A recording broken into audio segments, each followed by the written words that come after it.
जय गुरु जी। शुक्राना गुरु जी। अनंतम शुक्राना गुरु जी।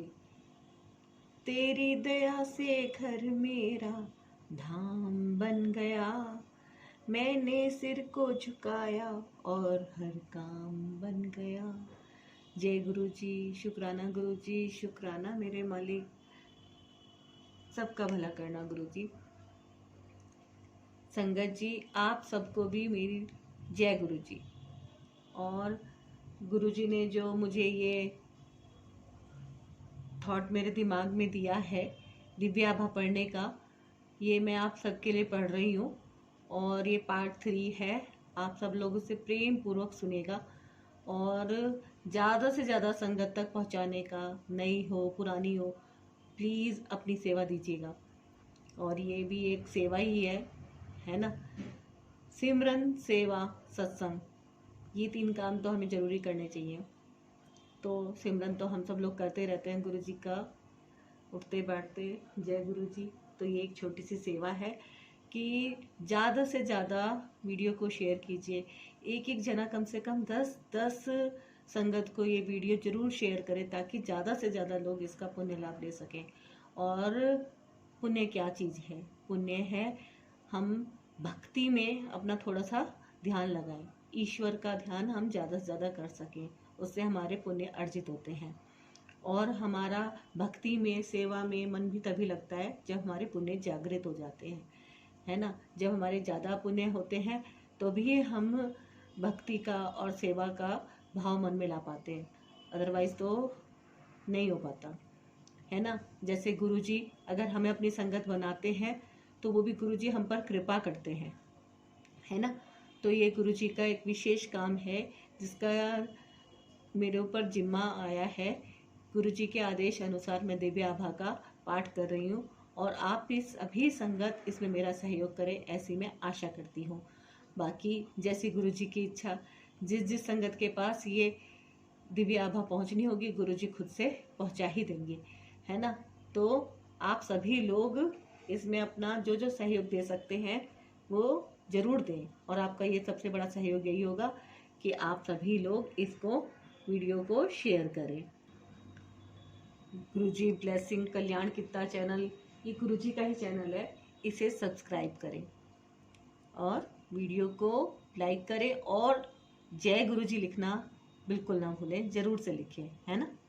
तो आज हम स्टार्ट करने जा रहे हैं पार्ट 3 और इसमें आ रहा है हमारा पुष्पांजलि श्रद्धा भाव से। तो शुरू करते हैं। जय गुरु जी।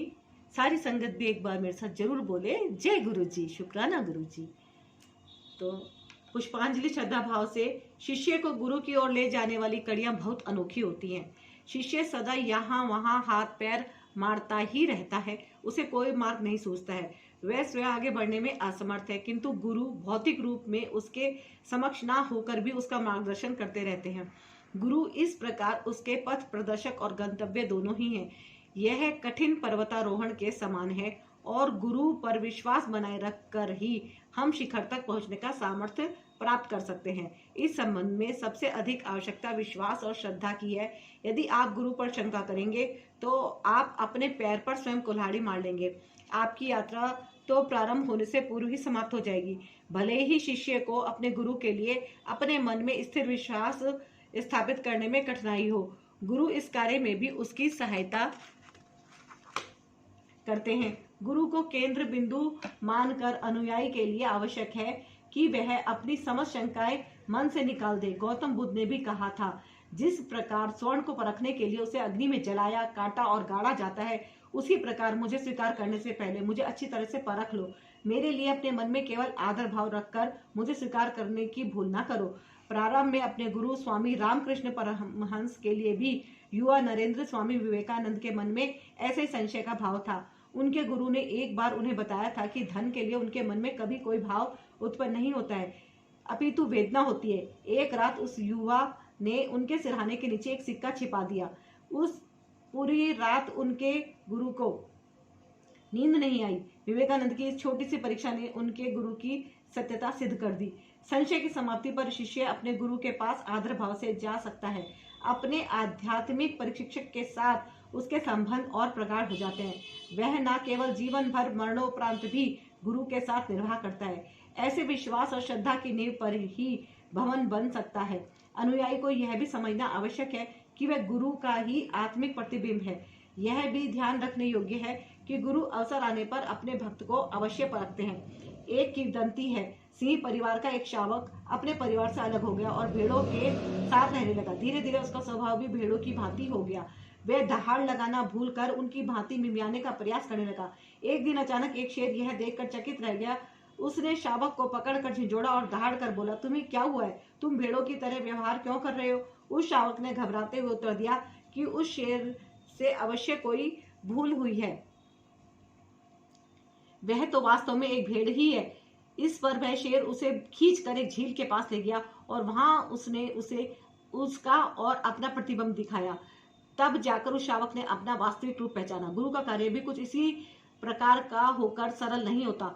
वह तो उन कृत्रिम स्तंभों को ही उखाड़ कर फेंक देते हैं जिन्हें उनके अनुयायी ने अपने सांसारिक जीवन का आधार बनाया हुआ है, और उसे उसके यथार्थ से परिचय कराते हैं।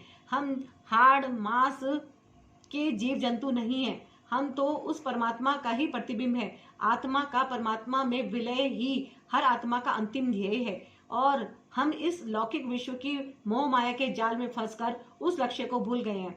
हमें अपनी इंद्रियों के वश में होकर चलने वाले पशु समान नहीं बनना है। प्रत्येक जन्म की भांति इस जन्म में भी हमारी आत्मा ने शरीर को धारण किया हुआ है, ना कि शरीर ने आत्मा को आवरण पहनाया हुआ है।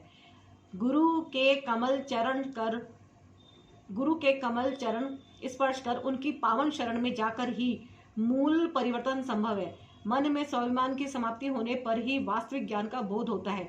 गुरु तो असीमित अपार विद्या का ऐसा भंडार है जो अपने अनगिनत भक्तों में आध्यात्मिक ज्योति प्रज्वलित करने की क्षमता रखते हैं। उनके प्रेम स्पर्श मात्र से ही चित्त जागृत हो उठता है, किंतु इस अवस्था तक पहुंचने के लिए पहले अनेक प्रबंध करने आवश्यक हैं। हम इस और अनेक पूर्व जन्मों के मनोवैज्ञानिक और कार्मिक बंधनों से जकड़े हुए हैं। मन पर कर्म का प्रभाव अत्यंत गहरा होता है। इनसे निकलने के लिए मन और शरीर दोनों को सुदृढ़ कर सही प्रकार से तैयार करना पड़ता है। जिस प्रकार भंवर में फंसकर तैराक डूब सकता है, वही स्थिति मनुष्य की होती है। यदि वह इसके लिए तैयार नहीं है तो वह यात्रा प्रारंभ करते ही औंधे मुंह बल खा कर गिर जाएगा। अतः गुरु अनेक बार ऐसी परिस्थितियां उत्पन्न करते हैं जो शिष्यों को जीवन के अमूल्य पाठ पढ़ाती है। इस प्रकार अनुकूल प्रवृत्ति प्राप्त कर ही भक्त अपने गुरु के स्नेहाशीष सहित अग्रसर होता है। जीवन में कोई भी बाधा आने पर गुरु की दया पूर्ण रूप से विदित होती है। अनेक अवसरों पर शिष्य के आत्मिक विकास की बाधा को दूर करने के लिए गुरु उसके कर्मों को अपने ऊपर अंतरित कर लेते हैं और इस प्रकार उसके वह कर्म फल नष्ट कर देते हैं। गुरु का अपने भक्तों के लिए व्यवहार तो इस प्रकार का है जैसे किसी विशाल बाधा को पार करने के लिए अभिभावक अपने छोटे बालक को अपने कंधों पर बैठा लेते हैं। ऐसे महान गुरु का हम किन शब्दों में धन्यवाद कर सकते हैं? हम तो अति साधारण मानव हैं जो उनकी दया, कृपा और स्नेहाशीष के बदले में केवल थोड़ी सी श्रद्धा सहित आदर भाव अर्पण कर सकते हैं और उनके आदेशों का पालन करने का प्रयास कर सकते हैं। तो भी कई अवसरों पर ऐसी परिस्थितियां आ जाती है जब हम अपने गुरु से अप्रसन्न हो जाते हैं, परंतु गुरु तो गुरु है और हम साधारण नश्वर, उनके लिए हमारी उन्नति सर्वाधिक महत्वपूर्ण है और इस कारण वे अपने शिष्यों की मानसिक परिस्थिति को अनुकूल करने में कोई चूक नहीं करते। एक बार गुरु का गुरुत्व स्वीकार कर लेने के पश्चात आपको उसी मार्ग पर वहां तक चलते रहना होगा जहां तक वह आपको ले जाए। उस परम ज्ञान की प्राप्ति के लिए गुरु ही एकमात्र साधन है। वह तो दिव्यत्व की सीढ़ियों पर चढ़ाने वाला पथ प्रदर्शक है। वह ही आत्मज्ञान का बोध कराते हैं। उनके पास प्रत्येक बाधा से निकलने की योजना है। भले ही भीड़ से बचकर निकलना हो या आपसी संबंध किस प्रकार के हों, यह बात गौड़ है कि वे आपसे हंसकर बात कर रहे हैं या गंभीरता से कोई महत्वपूर्ण विवरण सुन रहे हों। हर क्षण आदि से अंत तक वह गुरु ही रहेंगे। उन्हें संतुष्ट कर, प्रसन्न कर ही भक्त अपने गंतव्य तक पहुंचने में सफल हो सकता है। आप कदापि गुरु का अनुकरण करने का प्रयास ना करें। आदि शंकराचार्य से संबंधित एक रुचिकर घटना है। उनका एक शिष्य सदा उनके प्रत्येक भाव का अनुकरण करता था। एक तीर्थ यात्रा में जब उन्होंने एक ग्राम में रुक कर एक कृषक से मदिरा ग्रहण कर पी तो उस शिष्य ने भी अत्यंत उत्साहपूर्वक उनका अनुसरण किया। कुछ दूर जाने पर वेदज्ञ एक ऐसे स्थान पर रुके जहाँ लोह पिघलाया जा रहा था। उन्होंने वहां पर उपस्थित एक कर्मी से अनुग्रह कर पिघला हुआ लोह अपने हस्त कुंडल में स्वीकार किया और एक लंबा घूंट लेकर पी गए। अब वह शिष्य सकते में आ गया। यह कार्य करने में वह असमर्थ था। इसमें कोई संशय नहीं कि गुरु के आदेश का पालन मन कर्म और वचन मनसा वाचा कर्मणा से करना आवश्यक है। फिर भी शिष्य अपने आप को किसी भी परिस्थिति में गुरु के स्थान पर आसीन होने की कल्पना ना करे। इससे कहीं अधिक आनंद गुरु को प्रेम पूर्वक याद करने में है।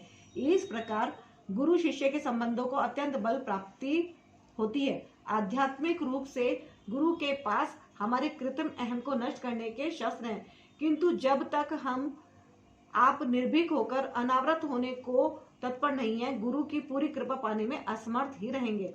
आप यह भी मत कहिए कि आप उनका पूर्ण रूप से अनुगमन करते हैं। यह तो निश्चित है कि गुरु के समीप आने पर आपको निरंतर अपनी ऐसी अस्वाभाविकता की अनुभूति होगी या ऐसी परिस्थितियां उत्पन्न होगी जिनसे आपके मन और अहम को गहरी चोट पहुंचेगी। यह भी संभव है कि गुरु शरण में आने के पश्चात उनकी कृपा, दया और आशीर्वाद के छोटे से छोटे लक्षण भी समाप्त हो जाएं, किंतु यह सब अस्थायी चरण है। गुरु का बड़प्पन तो इसी में है कि वह हमें हमारी तत्कालीन अवस्था में स्वीकार कर लेते हैं।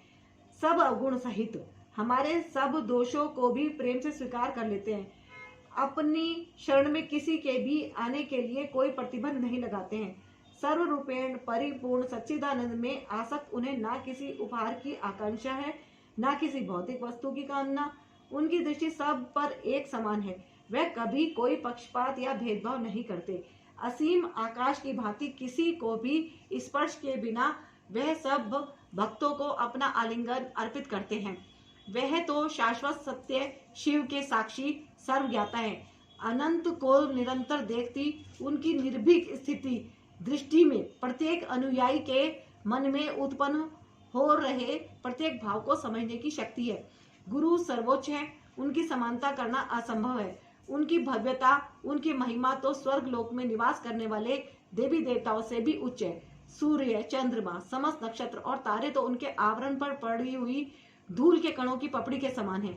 पवित्र त्रिमूर्ति, असंख्य देवी देवता और ब्रह्मांड की समस्त शक्तियां सब नतमस्तक हो उनका चरण स्पर्श करते हुए उनके प्रत्येक आदेश का पालन करने को सदा तत्पर हैं। गुरु स्वयं परमात्मा है। गुरु शिव हैं। शिव पुराण में एक उल्लेख आता है जहां ब्रह्मा शिव से निवेदन करते हैं कि सब प्राणियों को नश्वरता के अधीन रखा जाए, परंतु शिव इसे अस्वीकार करते हुए कहते हैं कि जीवन मृत्यु के इस चक्र से प्राणियों को मुक्त रखने के लिए वह स्वयं अवतरित होंगे। क्या इसी कारण आदरणीय गुरु जी हमारे बीच आए? कितना आनंद है गुरु जी की चरण धूलि में। गुरु करुणा तुम और मुझ पर बनी रहे। उनकी कृपा वर्षा हम ना समझो पर रहे। उनकी ऊर्जा से प्रभावित हो हम उनके चरणों में सदैव बसे। जय गुरु जी। शुक्राना गुरु जी। अनंतम शुक्राना गुरु जी। सारी संगत जी, अगर मुझसे कोई गलती हो गई हो, भूल चूक हुई हो तो उसके लिए क्षमा करना। गुरु जी, अगर मुझसे कुछ गलती हो गई हो दिव्य आभा पढ़ने में तो उसके लिए मुझे क्षमा करना। और आप सभी लोग इस वीडियो को शेयर करना, ज़्यादा से ज़्यादा वीडियो लाइक करना और गुरुजी ब्लेसिंग कल्याण कीर्ता चैनल को सब्सक्राइब कीजिएगा। मिलती हूँ मैं आपसे अब नेक्स्ट वीडियो में, तब तक के लिए जय गुरु जी। शुक्राना गुरु जी।